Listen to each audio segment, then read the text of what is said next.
Sumatera Selatan khususnya kota Palembang terasa sangat panas, bahkan saat ini menjadi suhu terpanas ke-6 di Indonesia.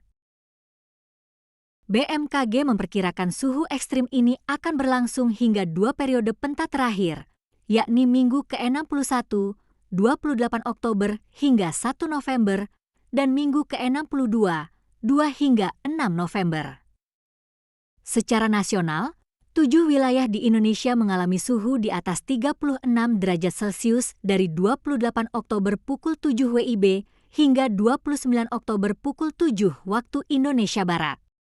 Suhu tertinggi pertana tercatat di Flores Timur, NTT, yaitu 38,3 derajat Celcius. Kedua Sumbawa Besar, NTB dengan 38,0 derajat Celcius.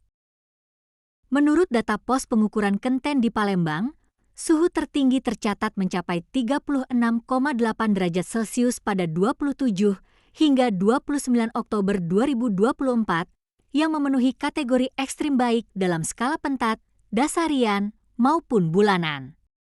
Batas suhu ekstrim untuk pentat adalah 36,6 derajat Celcius, dasarian 36,5 derajat Celcius, dan bulanan 36,6 derajat Celcius. Kekurangan awan ini membuat radiasi matahari lebih intensif mencapai permukaan bumi yang meningkatkan suhu udara pada siang hingga sore hari.